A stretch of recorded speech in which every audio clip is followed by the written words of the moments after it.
16주간 베샬라흐, 출애굽기 13장 17절 첫 문장이 베예히 베샬라흐 파라오 이렇게 시작하는데요. 그래서 여기서 그가 보냈을 때의 이 그는 바로가 이집트의 군주 파라오가 이제 마지막 10가지 재앙까지 버티고 있다가 결국은 두 손 두 발 들고 이스라엘 백성들 너희들 가라 라고 보내는 그 장면을 설명하고 있습니다. 베샬라흐.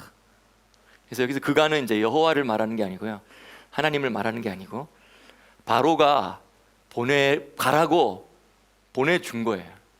제가 이번 주 토라 포션 이것들을 보면서 제 마음 안에 이런 단어가 들어왔어요. 끝날 때까지 끝난 게 아니다. 왜냐하면 여기서 이제 바로가 10가지 재앙을 통하여서 결국은 두 손 두 발 들고 보내준 거잖아요, 가라고. 그런데 사실은 끝날 때까지 끝난 게 아닌 것입니다. 그래서 우리가 중간에 마음이 약해지면 안 되는 거죠. 그리고 중간에 타협하지 않아야 되는 것입니다. 그 말은 무슨 뜻이냐면 부분적인 성취를 보고 그 부분적인 성취 때문에 그 부분적인 성취가 이미 내 눈에 대단해 보이기도 하고 내 입장에서 볼 때 꽤 괜찮은 소득이 있는 것 같기도 하고 응답이 어느 정도 많이 되어진 것 같기도 하고 이 정도면 된 거 아니야, 다 된 거 아니야 라고 나의 기준에서 중간에 마음이 약해지고 또는 타협하고 이 부분적인 성취를 바라보면서 이제 다 됐다라고 오케이 해버리면 안 된다라는 것이죠. 그래서 끝날 때까지 끝난 게 아니다, 이 말이 저는 이번 주에 몇 번 생각났어요. 완전하고 온전한 것이 성취될 때까지 우리의 마음을 강하게 하고 우리의 마음을 강하게 먹고 담대히 먹고 끝장을 보아야 합니다. 하나님이 약속하신 그 모든 것들이 완전한 단계까지 다 이루어질 것을 우리가 보겠다라는 그 믿음을 가지고 우리가 마음을 강하게 먹고 끝장을 보아야 합니다. 저는 이것이 또한 이 마지막 때를 살아가는 성도들의 자세여야 한다고 생각합니다. 이 10가지 재앙의 이 마지막 재앙이었던 장자의 죽음을 통하여서 제정된 유월절, 첫 번째 유월절, 이 사건은 구원의 여정의 끝이 아니라 이때부터 사실 본격적으로 구원의 여정이 시작되는 것이죠. 그리고 그 10가지 재앙을 통하여서 이제 바로가 너희들 나가라 라고 보낼 때 항복하고 보내주기 전까지는 바라오는 여러 가지 제시들과 제안들과 타협안들을 이야기하면서 남정네들만 나가라, 애들은 내버려 두고 가라, 양과 소는 내버려 두고 가라, 3일만 갔다 와라, 이런 제안들을 여러 가지 했지만 그런데 결국은 완전한 하나님의 그 계획대로 이스라엘 백성이 이집트에서 나갈 때 결국은 한 사람도 남지 않고 다 나가게 된 것이고, 나가게 될 때 이스라엘 백성들이 자신에게 소유된 모든 것들을 다 가지고 나갔을 뿐만 아니라 양과 소뿐만 아니라 재물들도 가지고 갈 뿐만 아니라 그때 당시에 이집트 사람들에게 달라고 요청하는 대로 다 이스라엘 백성들에게 줬다는 거예요. 그걸 받아서 이제 출 이집트를 해 나아가는 것이죠. 나아가서 광야에서 하나님을 예배하고 찬양하고 예배하고 섬기게 하는 그 하나님의, 이것이 원래 하나님의 원래 목적이었는데 이 목적대로 하나도 가감되지 아니하고 100% 이렇게 이루어질 수 있도록 결국은 되어진 것이죠. 그런 의미에서 제가 끝날 때까지 끝난 것이 아니다, 하나님께서 완전하게, 하나님께서 약속하신 것을 완전하게 우리가 우리의 눈으로 볼 때까지 우리는 절대 물러서지 않을 것이다. 그리고 그것을 볼 때까지 우리가 마음을 강하게 먹고 기다리는 그런 것들이 우리에게 너무 필요하다. 이것들을 이번 주에 제가 계속 묵상하게 되고 지금 이 시점을 살아가는 우리들에게 하나님이 그러한 마음을 가지도록 하나님이 우리에게 격려하시고 있다는 생각이 듭니다. 14장 8절에 이렇게 되어 있습니다.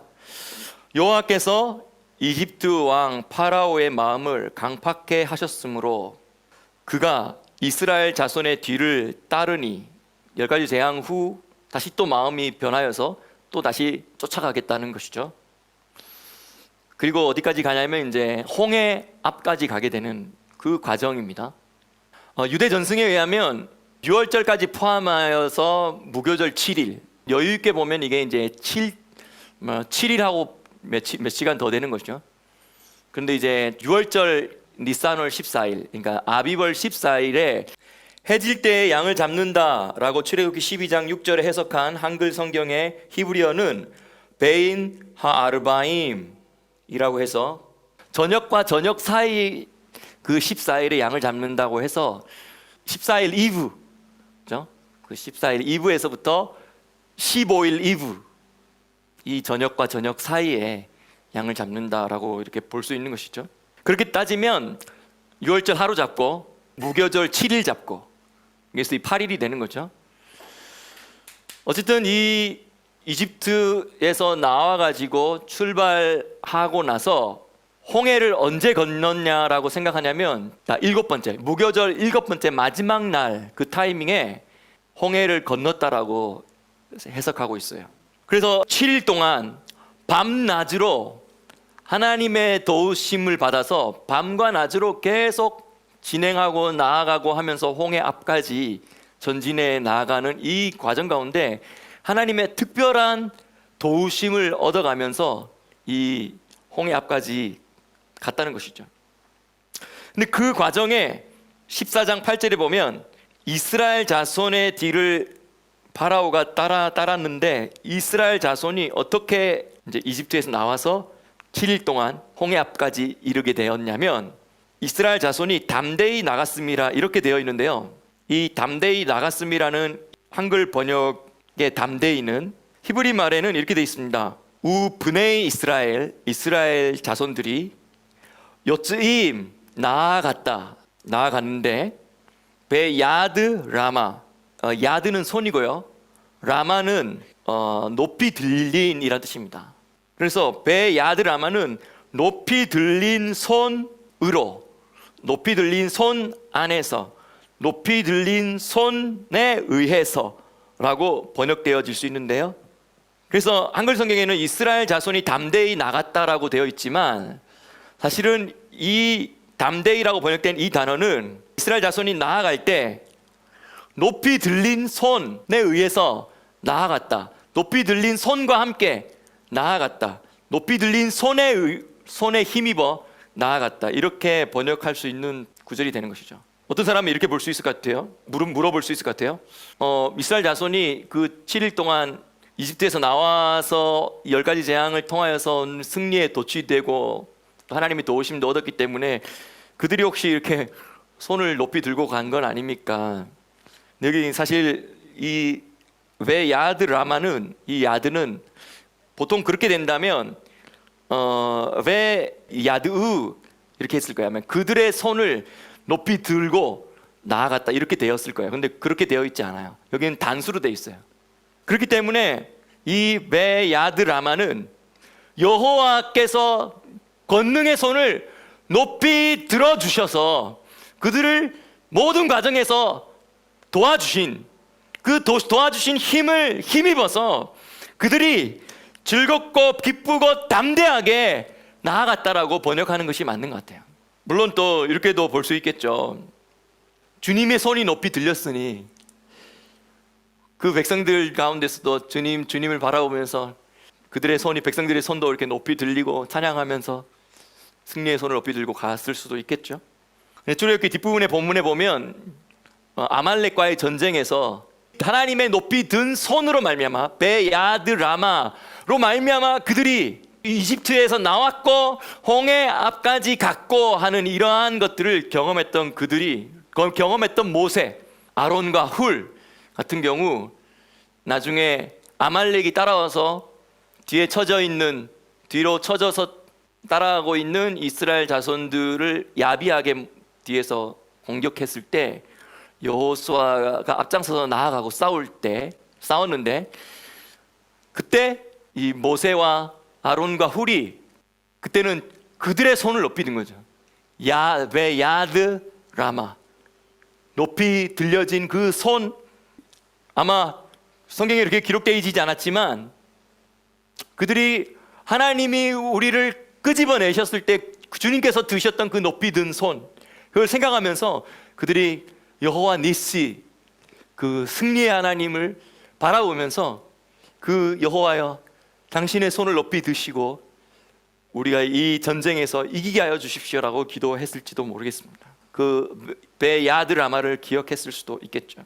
그런데 그러한 것들을 또 경험하는 가운데서도 이스라엘 백성들이 홍해 앞에까지 왔을 때 뒤에는 이집트 군사들이 쫓아오고 하는 그런 상황 가운데서 또 백성들이 두려움에 순간 또 휩싸이게 되고, 그래서 우리를 그냥 그 이집트 사람 섬기면서 그냥 좀 조금 불편하지만 맛있는 거 먹으면서 잘 지낼 수 있었는데 왜 우리를 여기에 광야에 끌고 와가지고 여기서 우리를 다 죽게 만들어서 매장할 데가 없어서 우리를 여기까지 끌고 와서 이곳에서 우리를 다 죽게 하느냐, 차라리 이집트에 죽게 그냥 내버려 두지라고 하면서 이렇게 또 그 순간 이 배 야드라마의 도움을 이렇게 경험했으면서도 이러한 불평들을 또 하는 모습들을 순식간에 이런 두려움에 쌓여서 원망의 소리들을 쏟아놓는 그들의 모습을 또 잠깐 보이기도 합니다.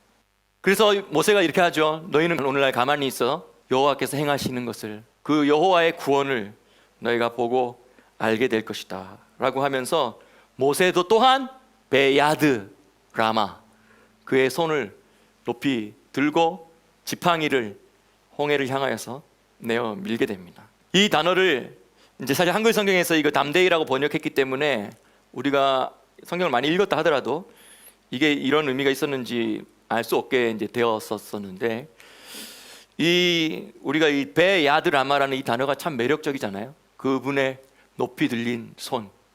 그래서 이번 주간에 여러분 가운데 이 베야드라마를 좀 기억하면서 좀 고백하는 시간, 순간순간 여러분의 손도 함께 들면서 베야드라마를 말해봤으면 좋겠습니다. 지금 한번 들어볼까요? 여호와여, 당신의 높이 들린 손으로 우리를 모든 환경 가운데서, 우리의 구원의 모든 여정 가운데서 우리를 구원하실 때 우리가 그 베야드라마를 통하여서 우리도 당신과 닮은 우리도, 당신과 똑같이 우리도 높이 들린 손을 듭니다. 하나님, 그 구원의 능력을 모든 삶의 모든 영역 가운데 나타내십시오. 드러내십시오. 각 가정 가운데, 각 사람의 직장 가운데, 각 사람의 삶의 모든 환경 가운데 베야드라마의 손을 높이 드소서. 아멘.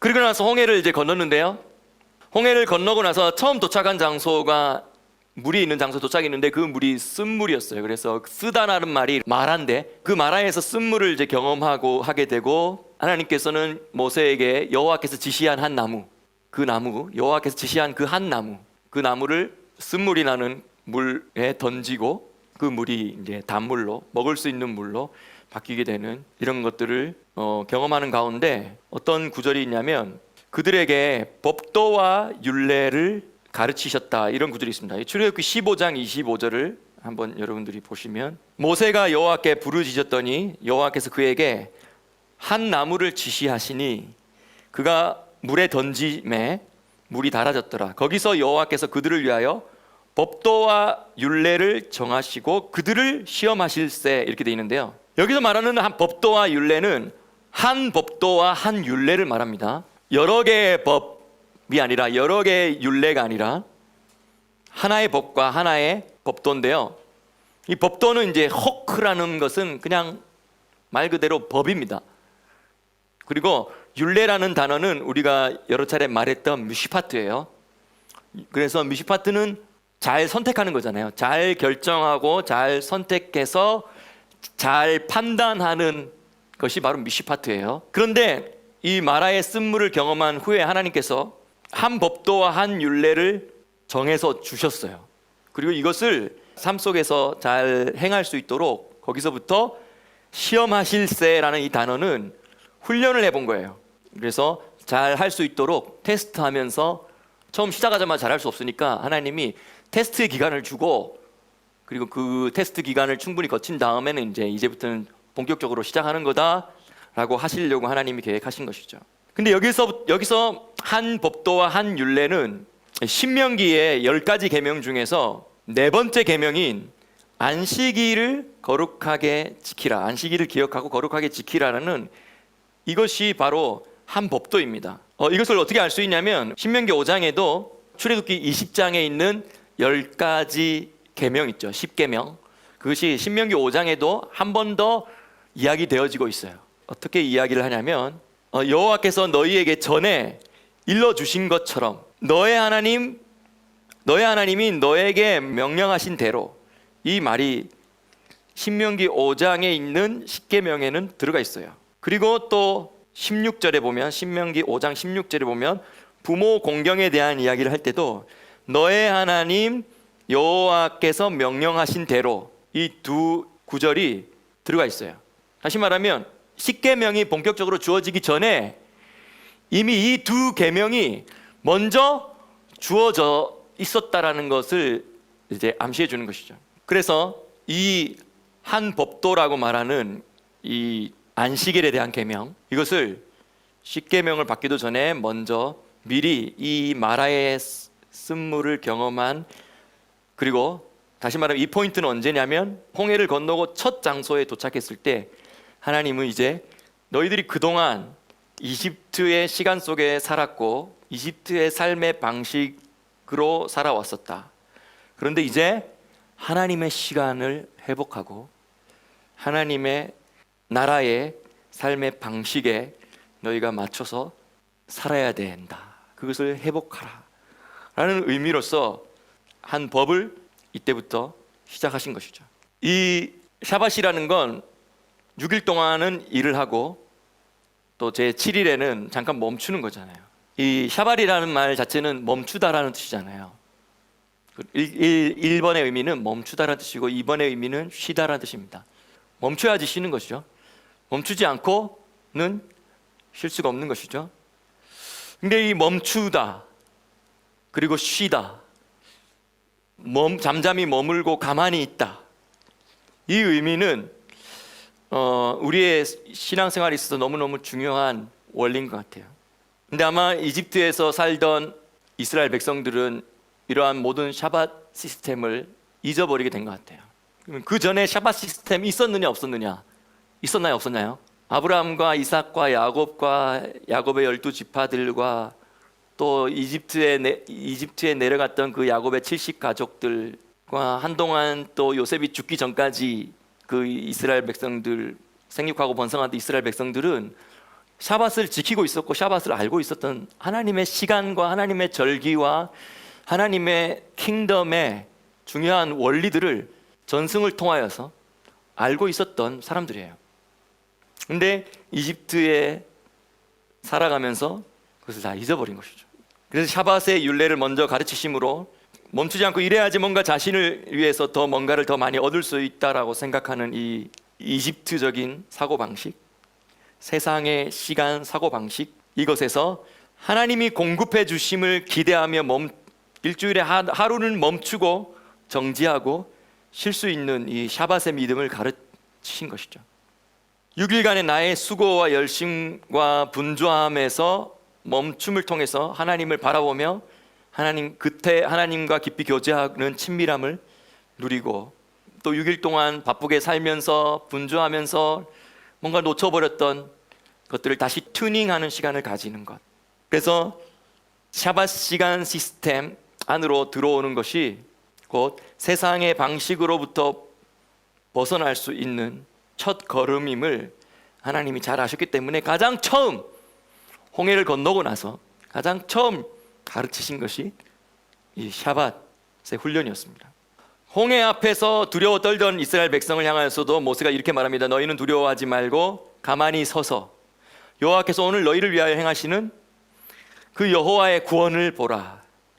너희가 오늘 본 이집트 사람을 영원히 다시 보지 아니하리라. 여호와께서 너희를 위하여 싸우시리니 너희는 가만히 있을지니라. 이것이 바로 우리 삶 속에서 적용된 샤밧의 원리인 것 같아요. 하나님 어쨌든 이 이집트에서 빼놓고 홍해를 건넌 첫 타이밍에 하나님은 이 샤밧을 훈련시키는 거예요. 너무너무 중요한 것입니다. 그리고 한 법도가 하나님의 시간 시스템 안으로 다시 들어오게 하는 이 샤밧에 대한 것이라면, 한 율례, 다시 미슈파트죠. 미슈파트는 이 신명기 5장에 나와 있는 십계명에 의하면 이것은 내 부모를 공경하라는 법을 말하는 거예요. 다시 말하면 다섯 번째 계명인 이 내 부모를 공경하라는 것, 이게 십계명에 주어지기 전에 이미 이 타이밍에 먼저 부모 공경에 대한 미슈파트, 한 율례가 주어진 거예요. 훈련을 먼저 시키는 것이죠. 그것도 또한 이집트 시스템 안에서, 이집트 문화 안에서 살아가던 이 하나님의 백성이 자기의 정체성을 빼앗긴 하나님의 백성으로 하여금 다시 이제 하나님의 백성의 정체성으로 바르고 건강하게 살아갈 수 있게 하기 위해서 하나님이 세팅하신 처음에 첫 미슈파트인 거죠. 내 부모를 공경하라는 이 미슈파트를 다른 계명에 앞서서 먼저 말씀하신 이유는, 이 부모 공경이 하나님 공경을 훈련하는 것이기도 하고, 이 부모 공경이 다른 모든 관계의 기초가 되기 때문이기도 하고, 부모를 공경하고, 물론 우리의 인간의 부모가 완전하지 못하기 때문에 부모도 실수하기도 하고, 부모도 좋은 것만 주지 못하고, 때로는 부모의 연약함 때문에 자녀들에게 상처를 주기도 하고, 하지만 그럼에도 불구하고 하나님은 부모를 공경하라. 그런데 레위기 19장 3절에서는 이렇게 말씀하십니다. 너희 각 사람은 부모를 경외하고 나의 안식일을 지키라. 나는 너희 하나님 여호와니라. 부모를 공경하라 해서 레위기에서는 부모를 경외하라라고까지 표현되고 있습니다. 우리 안에 이 부모 공경, 이것이 다른 우리의 삶에 있어서 우리가 삶을 살아갈 때 우리가 해야 될 많은 미슈파트들이 있잖아요.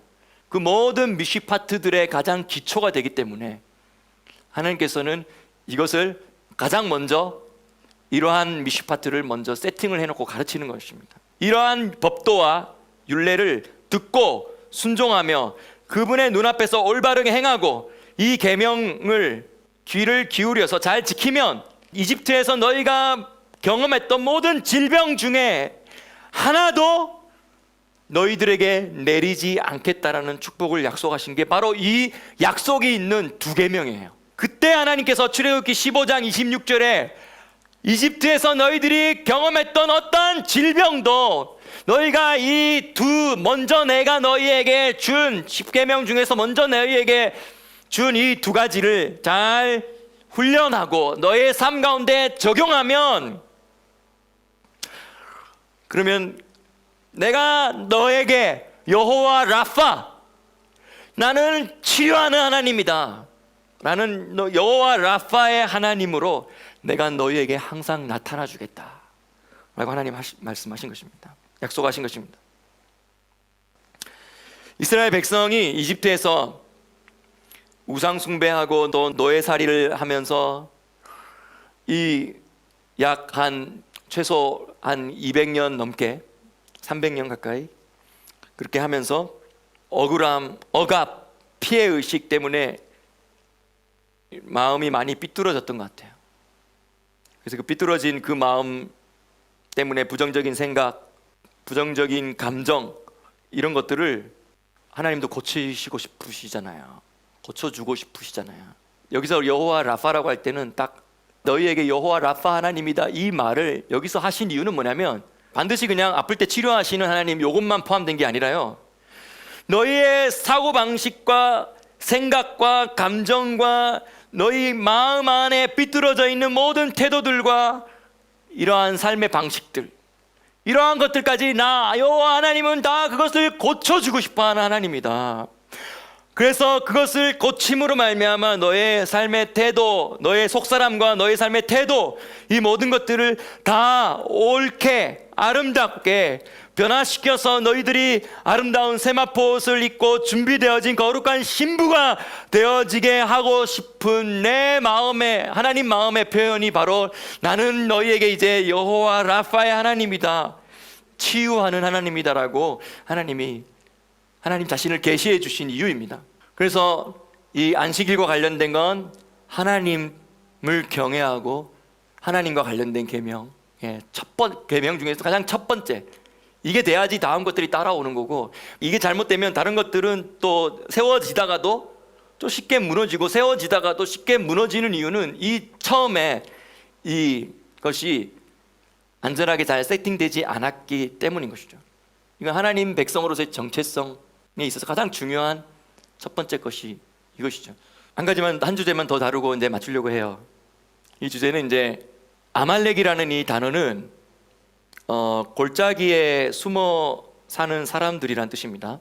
골짜기에 숨어 있다가 몰래 나와가지고 야비하게 치고 또 골짜기에 싹 숨고 하는 이런 이미지를 가지고 있는 게 바로 아말렉이라는 단어의 뜻이에요. 뒤로 처진 자들 공격하는 이런 아말렉이라는 존재들은 하나님에 대해서 불신하거나 연약한 자들이 있을 때 이 너무 쉽게 그 틈을 헤집고 들어와서 공격하고, 약간의 작은 빌미가 발견되어도 삐집고 들어와가지고 공격하는 그러한 야비한 영인 것 같아요. 아말렉의 스피릿인 것 같아요.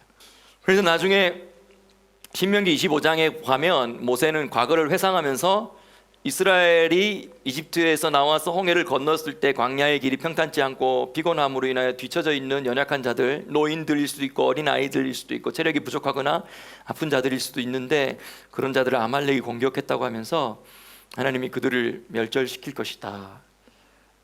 근데 아직은 지금 가야 할 길이 있으니까 일단 이거 먼저 가자. 근데 이 과정에서 이런 이제 이야기가 있습니다. 출애굽기 17장 6절에 16절에 보면 이제 여호와 니시 이야기를 하면서 여호와께서 맹세하시기를 여호와가 아말렉으로 더불어 대대로 싸우리라. 근데 한글 성경에 이렇게만 되어 있는데요, 이 구절이 다른 성경 번역본에는 이렇게 이야기되어지고 있습니다. 아말렉의 손이 여호와의 보좌를 치려고 들렸으니 여호와께서 아말렉과 대대로 싸우시리라. 이렇게 번역되어진 번역본들이 있어요. 다시 말하면 이스라엘 백성의 뒤처진 연약한 자들을 야비하게 친 이 공격을 하나님은 하나님 입장에서 뭐라고 지금 생각하시냐면, 너희가 누구 건드렸다는 거예요? 너희가 감히 나의 보좌를 건드려? 이렇게 말했다는 거예요. 너희가 감히 나의 몸을 건드려? 이렇게 말한 것과 같은 것이죠. 그래서 이러한 개념들이 또 출애굽기 15장 17절에 또 나오는데요, 이제 이건 모세의 노래에서 모세가 홍해를 건너고 나서 기뻐하면서 즐거워하면서 이런 구절이 있습니다. 주께서 백성을 인도하사 그들을 주의 기업의 산에 심으시리이다. 출애굽하고 나서 이 예언적인 노래를 할 때 모세가 주의 백성을 인도하셔서 그들을 주의 기업의 산에 심겠다라는 이 기업의 산은 어디입니까? 여기 당연히 예루살렘의 시온산이죠. 이 모세는 이러한 것들을 이미 이제 이해하고 있었으니까 우리를 여기서 이끌어내신 이유는 이제 광야를 통하여서 우리의 최종 목적지는 예루살렘 시온산이고, 그 시온산에 우리의 백성들을 그곳에 심으시게 되는 그걸 바라본 거예요. 그래서 여호와여, 이는 주의 처소를 심으시려고 예비하신 장소입니다. 주여, 이는 주의 손으로 세우신 성소입니다. 이렇게 번역할 수 있는데요, 이는 주의 처소를 심으시려고 예비하신 장소, 예비하신 것입니다라고만 했는데, 이 것은 장소를 생각할 수도 있고요, 이스라엘 백성을 생각할 수도 있는 거예요. 그러니까 이스라엘 백성을 그 예루살렘 중심에 심어놓고 이스라엘 백성을 당신의 처소, 당신의 보좌, 당신을 모시는 제사장 국가로 삼아서 당신을 모시는 제사장 나라 되게 하시기 위해서, 그리고 그곳에 당신의 성소를 심어서 하늘과 땅이 연결된 중앙 성소로서 에덴 동산에 회복된 그 장소로서 새 예루살렘 성을 당신이 이루실, 그것을 바라보면서 한 이야기인 것이죠. 이러한 이 모세는 성령의 감동으로 홍해 구원 사건을 통해서 이스라엘 백성이 결국 예루살렘에 심겨지게 될 것과, 그리고 그 예루살렘의 성전이 세워지게 될 것과, 그리고 이 백성 자체도 그 성전의 거룩한 보좌의 역할과 성소의 역할을 하게 되는 민족이 될 것, 이러한 것들을 생각하면서 이렇게 모세가 이야기한 것이죠. 저는 이것을 여호와의 몸인식이라고 좀 표현하고 싶어요. 그리스도의 몸인식, 메시아의 몸인식. 그래서 우리가 잘 알듯이 사도 바울이 핍박하기 위해서, 믿는 자들을 회심하기 전에 핍박하기 위해서 다메섹으로 가는 길에 예수님께서 보좌에서 잠깐 내려오신 것 같아요. 그 빛으로 인하여서 눈이 잠깐 멀게 되고, 그때 히브리 음성으로 소리를 들었는데, 사울아 사울아 너가 어찌하여 나를 핍박하느냐, 나를 박해하느냐. 그래서 사울은 예수님 믿는 자를 핍박했지만 예수님 입장에서는 너가 왜 나를 믿는 자를 핍박하느냐라고 말하지 아니하고 너가 왜 나의 몸을 핍박하느냐라고 말했다는 것이죠. 그래서 왜 너 나 건드리니? 라는 것이죠. 예수 믿는 자를 건드리는 것은 곧 나를 건드리는 거라 라고 예수님 입장에서는 그러한 몸인식을 가지고 계신 거예요. 우리는 이러한 몸인식을 가지고 있습니까? 지금 이 순간? 아니면 가끔씩 그러한 인식을 가지지만 대부분의 시간을 이러한 인식들을 잊어버린 채 홀로 되었다라고, 외톨이 되었다라고, 아니면 생각하면서 주님은 나와 이렇게 너무 멀리 계시냐라고 이렇게 생각하시고 있지는 않은지요. 예수님께서 스스로 항상 잠시도 그 생각을 잃어버리지 아니하고 항상 예수님은 그 인식을 하고 있다는 거예요. 예수 믿는 모든 자들은 내 몸이다. 우리는 잠시 때로는 그 인식을 하지 못하고 있는 그 순간조차도 예수님은 항상 그 인식을 하고 계십니다. 여러분, 우리가 이 인식을 더 많은 시간 동안, 이 인식이 우리를 더 많이 사로잡고 있기를 예수님의 이름으로 축복합니다. 우리의 남은 이 땅 가운데서의 우리의 삶의 모든 시간 속에서 우리도 동일하게 예수님이 가지신 그리스도의 몸인식처럼 우리도 그러한 몸인식을 항상 가지게 되기를 예수님의 이름으로 축복합니다. 요한 1서 5장 8절에 이렇게 되어 있습니다. 하나님께로서 난 자마다 범죄치 아니하는 줄 우리가 아노라. 이러한 구절은 문맥상으로 이렇게 또 이해될 수 있는 거예요.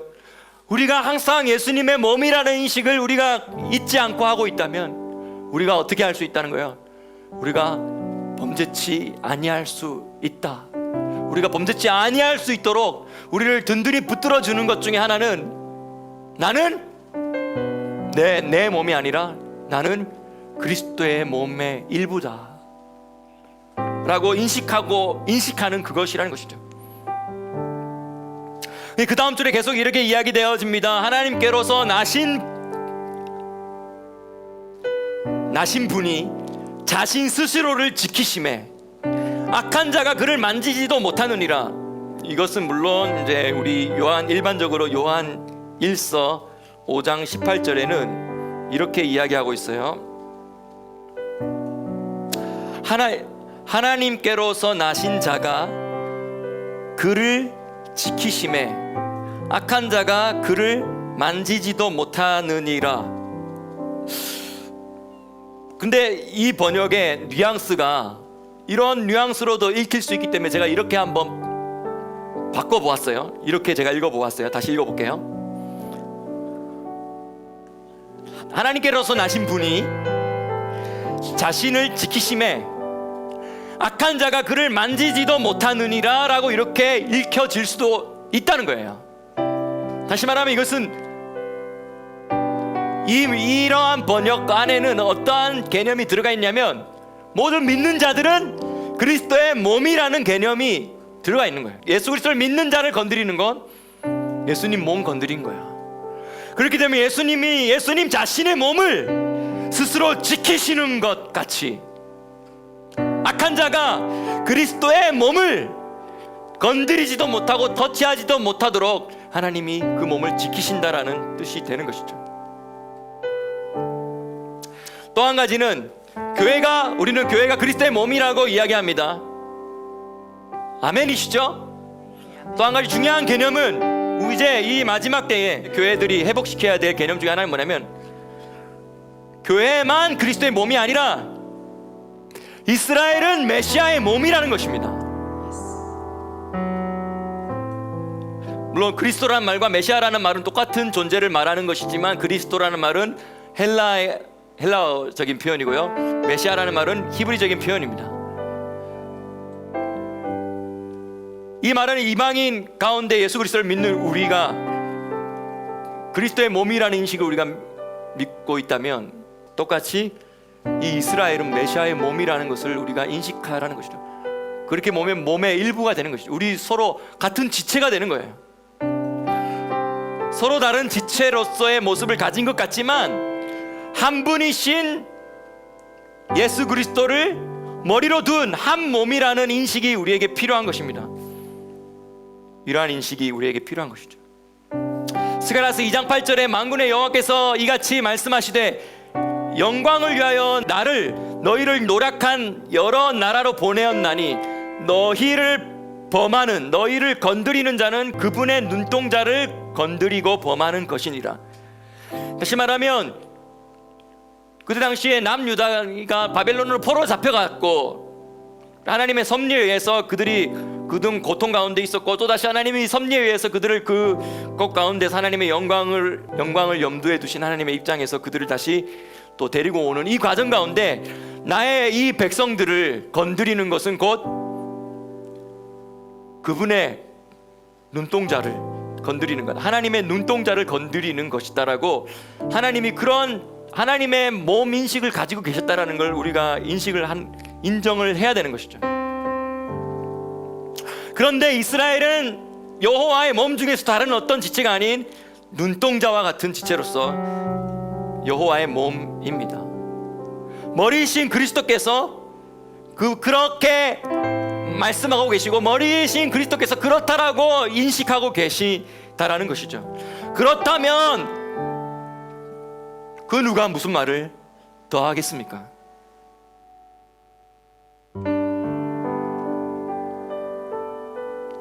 그동안 교회가 이러한 인식들을 해오지는 않았지만 이제 더 많은 교회들이 이러한 인식들을 하고 이제 정말 한 몸으로서 거룩한 신부로서 짝이 잘 맞춰진, 좌우 균형이 맞춰진, 이방인의 충만한 수와 유대인의 충만한 수가 짝이 잘 맞춰진, 그래서 아름다운 한 명의 신부로서 주님 앞에 준비되어질 수 있기를 원합니다.